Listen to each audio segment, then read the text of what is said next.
Hey, it's Captain James with the Latte Fun Fishing. So today's video is not necessarily a fishing video, but about how to maintain your equipment. My boat's due for a 100-hour service. It's been rainy and gloomy. I really want to be out on the water, but I need to take care of my boat. So check it out. I'm going to walk through a basic oil change as we start our 100-hour service. Here we go. First off, let me apologize for the noise. I've got some construction going on around where I'm at. Doing some basic maintenance on my Yamaha 200 4-stroke, and just going to kind of walk you through some basic maintenance. So here we go. The first thing we want to do is remove the cowling from the engine itself. It's pretty simple if you've never done it before. A couple handles on each side and one in the front.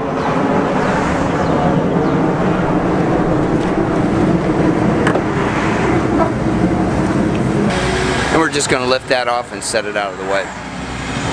Next, we need to remove this lower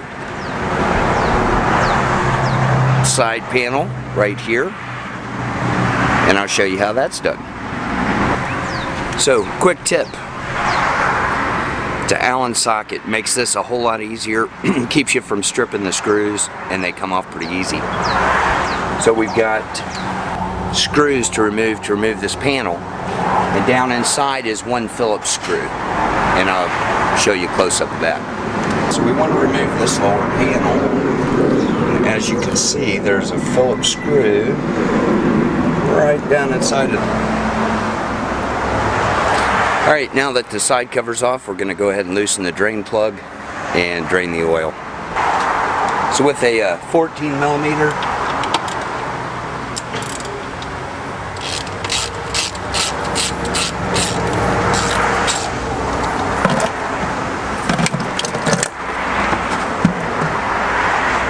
that easy.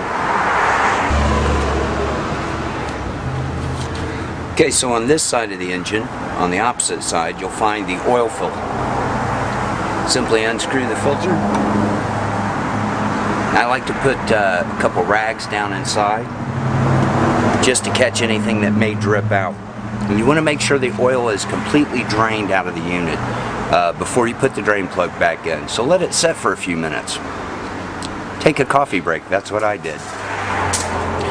You'll also notice that I always mark the date, so it just makes it easy. As I'm checking oil and I'm looking the engine over, I can always tell exactly where I'm at on hours and when I changed it last. So just a handy reminder. Now here's a tip for you. So we want to lubricate the O-ring before we install our new filter. One of the things I noticed right out of the box, the filter is the O-ring. I don't know if you can see that.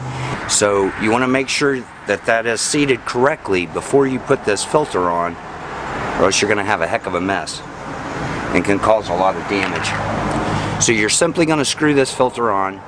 Here we go.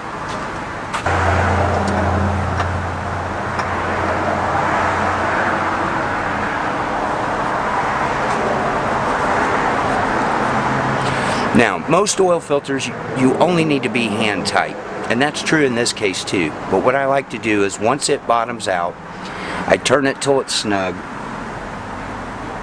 Then using my cap wrench, which I don't have in front of me,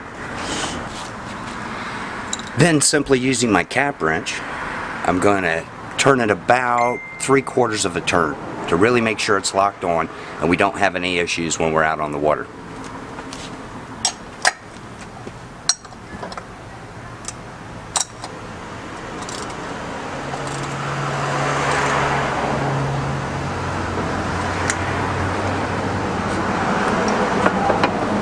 And that's it. All that's left to do here is to mark the date and the hours that are currently on the motor. Alright, so we're going to go ahead and add some oil. So here's a life hack for you. Now it has to be clean, but I've got a simple water bottle. I've cut the bottom off of it. Bam, instant funnel. So we remove our oil cap, and that's going to work out good. And this particular engine takes 6.1 quarts of oil. So we're going to start with a gallon.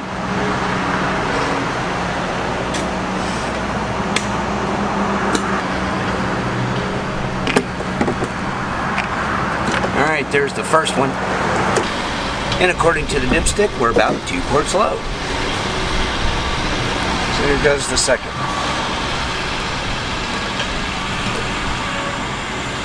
So, extremely important, do not overfill your engine. That's as bad as running it low on oil. In fact, it causes more problems. You'll develop oil leaks, it'll start burning oil, and once it starts, it's all downhill from there. Make sure you use the correct manufacturer specification oil and filter for your motor. We're gonna hook up the muffs and fire this thing up and make sure we have no leaks, and everything should be good to go.